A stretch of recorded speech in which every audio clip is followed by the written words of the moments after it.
Bonjour à tous et bienvenue dans l'Instant T, votre quotidienne qui décrypte l'actu du Finistère.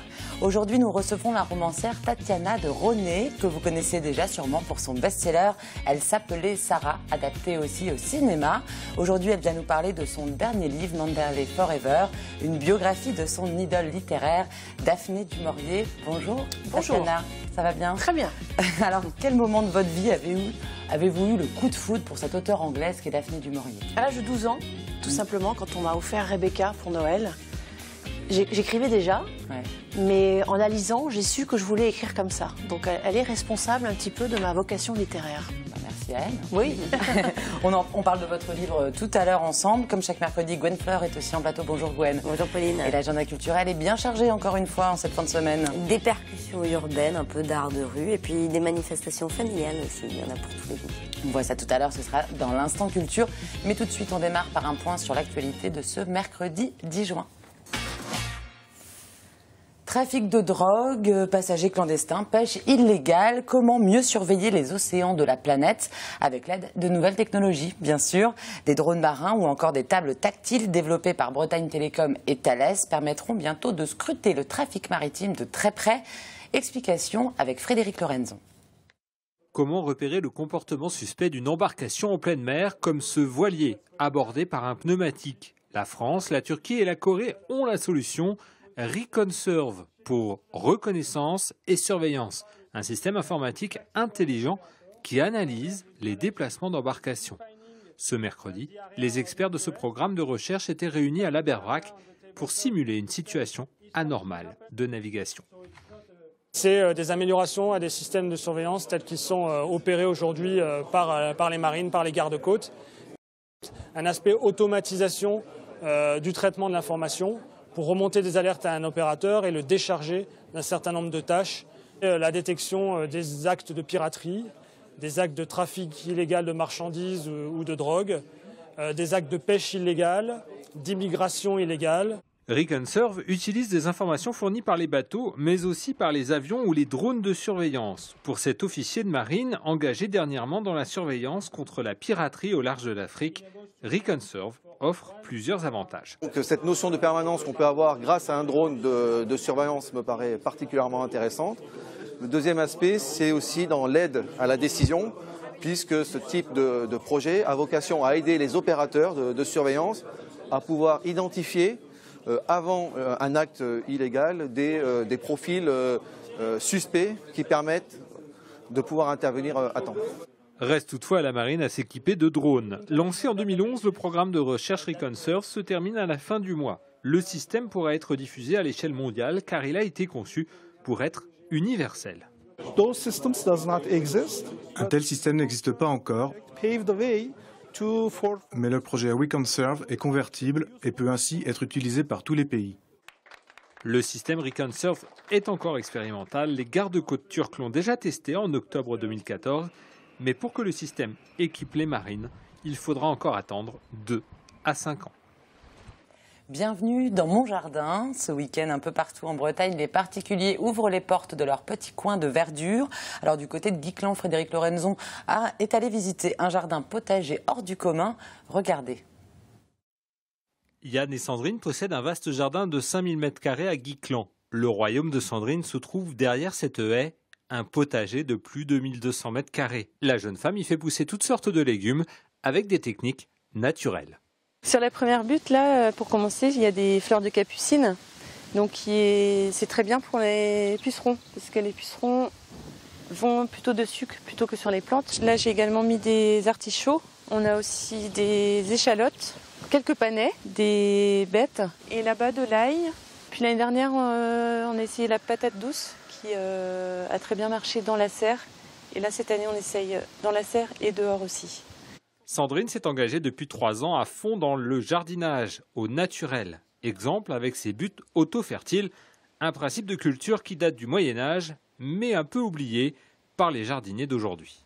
En fait, j'ai creusé dans le sol afin de mettre essentiellement du bois mort. Le bois mort va permettre de nourrir les vers de terre qui vont aérer ensuite la terre. Ça évite donc de retourner la terre. Les vers de terre vont faire le travail à notre place. Comme ça, il y a un apport de carbone et d'azote. Avec l'aide des lombrics, Dans ce jardin, tout se fait manuellement. Et pourtant, il y a un tracteur, mais d'un type un peu particulier. Ça s'appelle un tracteur à poules qui n'est pas tout à fait fini. Là, j'en mets deux en même temps. Pas plus pour qu'elles aient de la place. Voilà, si on veut avancer, si elles ont fini de brouter dans un coin, on déplace et on le pose. Elles ont l'air d'aimer. Ce samedi, Sandrine fera visiter son potager pour expliquer sa conception du jardinage au naturel. On n'est pas obligé d'utiliser des engrais ou des pesticides pour avoir un beau potager, pour avoir de beaux légumes. Il y a d'autres alternatives qu'on peut essayer. Yann et Sandrine accueilleront les visiteurs toute la journée de samedi dans leur grand jardin au naturel. Et vous retrouvez la carte de tous les jardins ouverts ce week-end sur www.bienvenuedansmonjardin.org. Direction Lorient maintenant, où la ville s'impatiente de voir arriver les bateaux de la Volvo Ocean Race. Pour l'occasion, 5 chefs cuisiniers ont imaginé 5 recettes hommage à Éric Tabarly. De la Bretagne au Maghreb, en passant par la Marine nationale, ils ont tous voulu souligner quelques-unes des multiples facettes du navigateur. On regarde le reportage de Céline Lestrade pour TB Sud. Ils cuisinent à l'Orient, au Vietnam, en Australie ou en Tunisie. Avec un point commun, ils sont bretons de naissance ou de cœur. Ils ont relevé le défi de cuisiner une recette en hommage à Éric Tabarly. Le but, c'est de partager le plus joli moment possible, le plus de chaleur et de cuisine à bord, de gastronomie et de très beaux souvenirs. Un show culinaire à guichet fermé dans le restaurant Key West. Chaque chef puise dans son imagination et sa connaissance du milieu marin. Jean-Paul Abadi, chef doublement étoilé, a choisi des huîtres accompagnées d'une mousse de carottes de Plouhinec aux agrumes. Quand on a fait un petit peu le thème Éric Tabarly, j'ai pensé à ça parce que pour moi, l'huître, ça résume vraiment le goût de la mer, quoi. Quand on est loin de l'océan et qu'on mange des huîtres, on entend la marée arriver. Je trouve emblématique comme un produit. On va déposer une petite boule sur le devant de la coquille, hein. Les chefs, forts de leurs différents voyages, associent le blé noir au wasabi, par exemple, un bel hommage pour l'explorateur Tabarly disparu il y a 21 ans. Les recettes réalisées par les chefs n'ont pas été dégustées par le public, mis à part une petite mise en bouche pour les chanceux. Les chefs présents mettront leurs recettes à la carte de leur restaurant pendant 6 jours. Pour les curieux, rendez-vous donc à l'Amphitryon et au Jardin Gourmand. Pour les plus patients, un dîner Éric Tabarly serait en préparation pour le mois d'octobre. Et pendant ce temps, les skippers de la Solitaire du Figaro filent vers Concarneau. Après une escale forcée à La Corogne en Espagne à cause du fort coup de vent des derniers jours, les 39 bateaux sont repartis ce mercredi après-midi. Ils sont attendus ce vendredi en début de soirée à Concarneau. Et au dernier pointage, c'est Gilda Morvan qui est en tête de la flotte. Tatiana de René, comme de nombreuses jeunes filles, vous avez lu les romans de Daphné du Maurier lorsque vous étiez adolescente, Rebecca, Ma cousine Rachel ou encore L'Auberge de la Jamaïque. Cette auteure anglaise vous a fasciné au point que vous lui consacrez cette année une biographie. Votre livre s'appelle Manderley Forever. Manderley pour ceux qui n'ont pas encore eu la chance de lire Daphné du Maurier. C'est le nom du château dans lequel se déroule l'intrigue de Rebecca, son roman le plus célèbre. Alors vous allez jusqu'à dire que Daphné du Maurier vous a obsédé. De quelle façon ? D'abord, je vous l'ai dit, elle m'a donné envie d'écrire, parce que j'étais fascinée par la noirceur de ses romans, le fait que souvent, dans ses livres, il n'y a pas de fin. On reste un peu sur sa fin, j'aime bien ça. Dans mes livres aussi, il y a aussi ça, des fins ouvertes. Et puis aussi, c'est vrai que à force de la lire comme ça depuis 30 ans, je ne connaissais pas grand-chose de sa vie. Et donc, pour écrire ce livre, j'ai dû me plonger dans ses secrets. Ouais. Et je pensais très naïvement qu'en écrivant cette biographie, j'allais un peu faire le tour de Daphné du Maurier, j'allais un peu assouvir cette passion. En fait, non, elle continue à me fasciner. Sa vie, ses écrits, sa personnalité continuent à me fasciner. Et je pense que ma vie entière, je resterai obsédée par Daphné du Maurier. Elle vous fascine. Est-ce que vous vous retrouvez un petit peu dans cet auteur qui a des origines françaises et vous qui êtes française avec des origines anglaises. Ah oui, oui, on a beaucoup de points en commun et ça, je m'en étais pas rendu compte tout de suite. En la lisant, je ne le savais pas. Et après, quand je suis allée sur ces traces, parce que c'est vraiment ce que j'ai fait dans ce livre, aller sur les traces, elle qui aimait tellement les lieux, me rendre en Cornouailles. D'ailleurs, pour la petite histoire, je ne sais pas si vous le savez, mais Daphné du Maurier adorait la Bretagne. Oui, elle est allée à Trébeurdun, dans les Côtes d'Armor. Donc elle avait quoi, à peu près 20 ans? Elle avait une vingtaine d'années et c'était un voyage très important pour elle puisqu'elle était accompagnée d'une femme qui s'appelait Fernande et qui était son amour secrète. Puisque Daphné a eu quelques aventures avec des femmes qui étaient tout ça, bien sûr, personne ne le savait.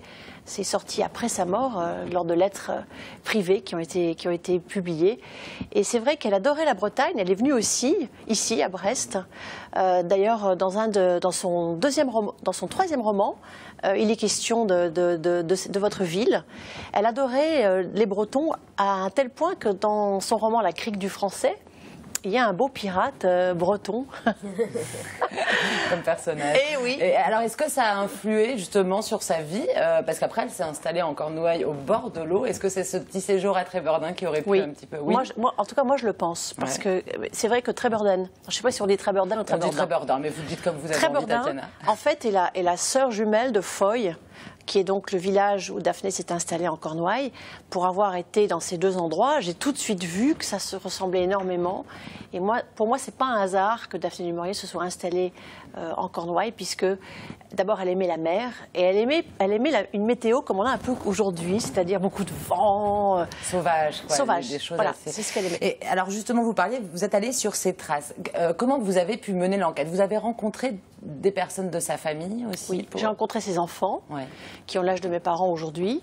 Je suis allée donc physiquement dans les endroits où elle a vécu, pour vous les décrire tels qu'ils sont aujourd'hui, et puis surtout il m'a semblé que pour raconter la vie d'une femme qui aimait tellement les maisons, puisqu'elle a Menabili, qui est donc le modèle de Manderley, ce fameux manoir, qu'on ne peut pas visiter malheureusement, il est fermé. Mais en tout cas, les autres maisons, j'ai pu les voir. Il m'a semblé que pour qu'on puisse comprendre qui était Daphné du Maurier, il fallait aller voir les maisons. Parce que là, on comprend bien quand on lit votre livre et qu'on voit son enfant dans ces grandes demeures anglaises avec plein de pièces, plein de chambres un peu secrètes. On comprend bien d'où vient ce fameux Manderley. Manderley est comme un personnage à part dans Rebecca, et c'est ça qui m'a fascinée aussi quand je l'ai lu pour la première fois, puisqu'il est comme un être vivant. Pour Daphné du Maurier, les maisons étaient presque aussi, sinon plus importantes. D'ailleurs, elle le dit, je la cite, je crois que je préfère Menabili aux gens. C'est assez fort. Donc, cette maison passe avant sa famille, ses enfants, son mari, ses aventures, mais en même temps, toute son inspiration vient des maisons. Donc c'est pour ça que le puzzle de Daphné du Maurier, pour le comprendre, il faut aller voir les maisons. Alors qu'est-ce que vous avez appris de surprenant? Parce que vous saviez déjà énormément de choses sur Daphné du Maurier. Non, pas tellement. Pas tellement. Non. Qu'est-ce qui vous a le plus surpris en tous les cas dans votre enquête? Son amour de la France. Je n'avais aucune idée. Du Maurier, c'est un nom français, donc là maintenant je sais pourquoi. Elle avait des ancêtres originaires de la Sarthe, donc là je suis allée voir aussi pourquoi elle s'appelait du Maurier, c'était assez surprenant d'ailleurs. Mais surtout son amour de la France, sa fierté d'être un quart française, et elle parlait français couramment. J'ai retrouvé des lettres où elle s'exprime absolument parfaitement. Elle fait parfois quelques petites fautes sur les accents qu'elle rajoute à la main, puisque sa machine à taper n'avait pas les accents évidemment. Elle aimait la France, elle adorait Paris. Et je ne savais pas qu'elle était capable de lire Maupassant dans le texte. Et je ne savais pas qu'elle aimait Montparnasse. Tous les cafés où j'aime aller, Daphné y est allée avant moi. C'était la belle surprise de votre enquête. Alors, ceux qui n'ont pas lu Daphné du Maurier la connaissent peut-être grâce aux adaptations cinéma qu'a fait Alfred Hitchcock de plusieurs de ses livres. Et le plus célèbre, c'est bien sûr Rebecca. On va regarder d'ailleurs un petit extrait de ce film sorti en 1940.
you wish anything, madam?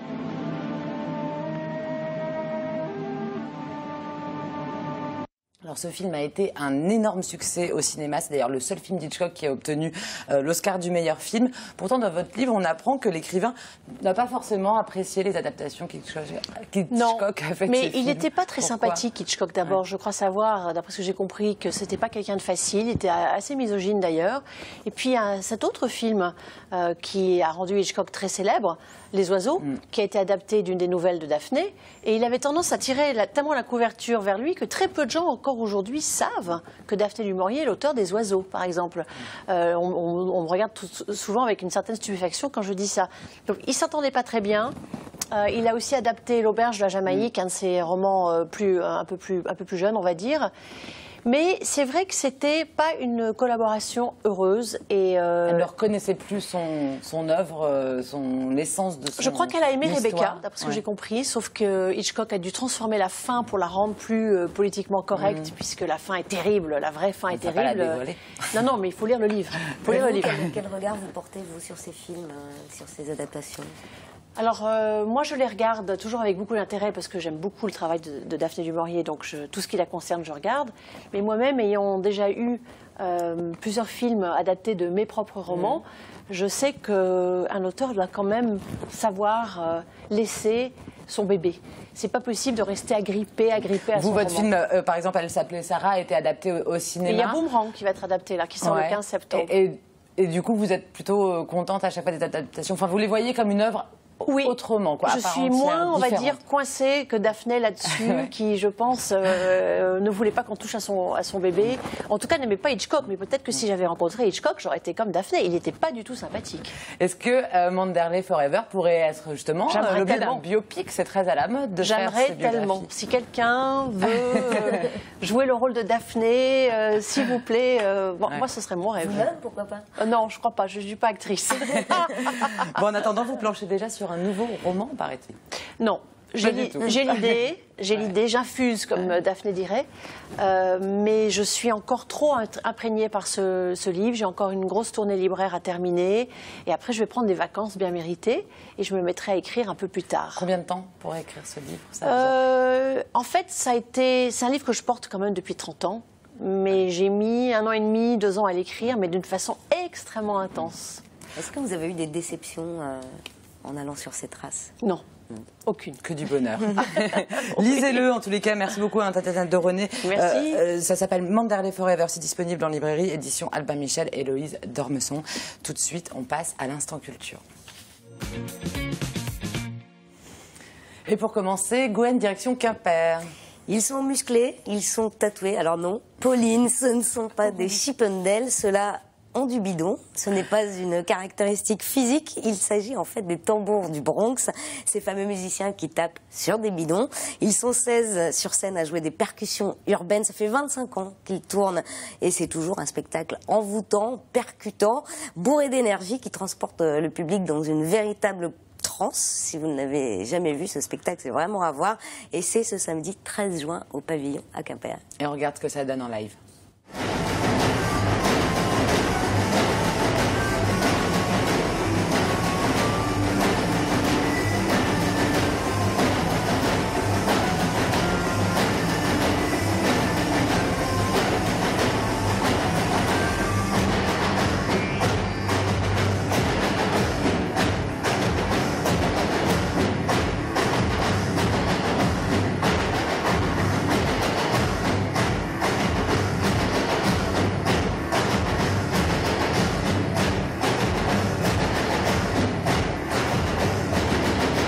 Et après les tambours du Bronx, samedi, le pavillon de Quimper accueille dimanche Danse Excellence. Alors on passe de la trance urbaine à la danse traditionnelle. Danse Excellence, c'est le concours des cercles celtiques de la catégorie Excellence, comme son nom l'indique. Bref, le top du top de la danse traditionnelle en Bretagne. 8 cercles celtiques seront présents. Rendez-vous dimanche 14 juin, donc au pavillon à Quimper.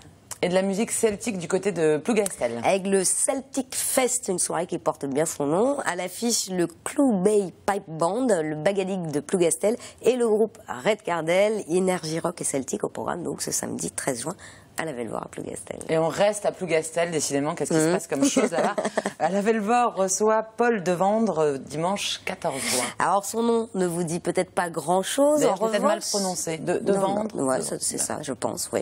En revanche, son spectacle est largement connu. En effet, il a joué Les hommes viennent de Mars, les femmes de Vénus, qui est un best-seller littéraire à l'origine aussi. Et il revient avec la suite de ce one-man show à succès pour décrypter le quotidien des couples. C'est grinçant et drôle à découvrir dimanche 14 juin, donc à la Velvore de Plougastel. Et on regarde la bande-annonce.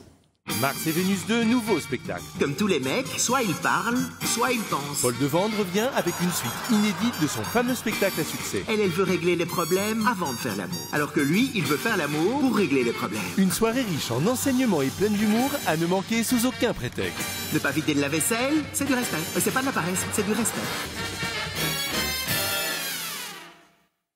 Oui, en effet, ça va faire grincer les dents. Direction le manoir de Kerno, à présent pour un spectacle poétique, Gwen. Ça s'appelle 3. C'est un spectacle d'art de rue concocté par la compagnie Une de Plus. Un géant sur échasse y guide une marionnette pour ses premiers pas. Les comédiens jonglent avec le mime et la danse dans cette jolie parabole de la vie, sans parole. À ne pas manquer, donc samedi 13 juin au manoir de Kerno et non pas de Menderley à Mélac. Et puis quelques rendez-vous familiaux ce week-end également. Brest propose un dimanche au bord de l'eau, ce dimanche 14 juin sur les rives de Pinfel, avec de la musique, du spectacle, des activités détente pour toute la famille. Et au relais Quérillon, place au Destock dimanche également. C'est une grande braderie qui donne lieu à de multiples animations et notamment un concours de château de sable ou un concours d'OVNI, des objets flottants non identifiés. Alors Pauline, il vous reste quelques jours pour imaginer et construire une petite embarcation. Il y a du travail encore. Et puisque l'on parle de mer, cap sur le petit port de Douélan, sur la commune de Cloire-Carnoët, en Sud-Finistère. L'endroit est magnifique, hein, le Douélan, le petit port pour la balade. Mais en plus, il accueille ce week-end, le samedi 13 et dimanche 14 juin, la 11e édition du festival Rêve d'Océan. Un joli nom pour un salon dédié aux livres jeunesse et à la BD, avec un thème cette année, la rencontre, celle de lecteurs passionnés, celle du public avec ses auteurs favoris. Un beau moment en perspective. Ouais. Et puis après les peintures de Jacques Monory, le fonds Hélène et Édouard Leclerc à Landerneau accueille sa nouvelle exposition. Elle est consacrée à Giacometti. Près de 150 œuvres du célèbre sculpteur et peintre sont présentées à partir de ce dimanche 14 juin. Et TBO vous dévoile cette exposition événement en avant-première ce vendredi dans l'Instant T. Mais oui, on a tous hâte. Merci beaucoup Gwen. Tout de suite, on passe au Focus Programme.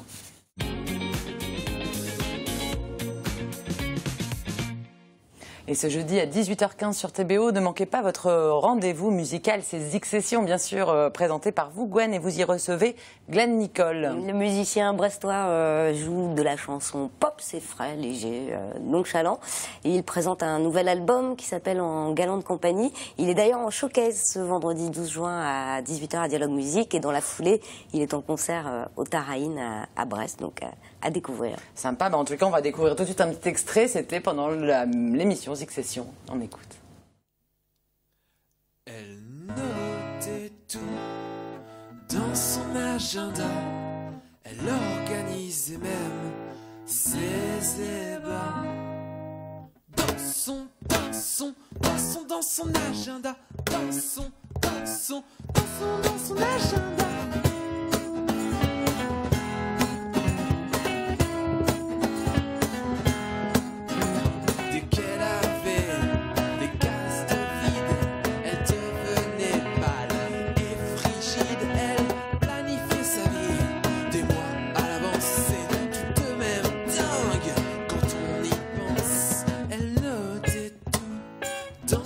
Agenda, elle organisait même ses ébats dans son agenda, dans son agenda.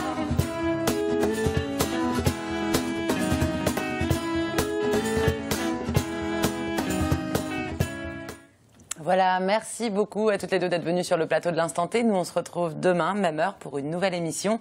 D'ici là, passez une excellente soirée sur TBO. Ciao!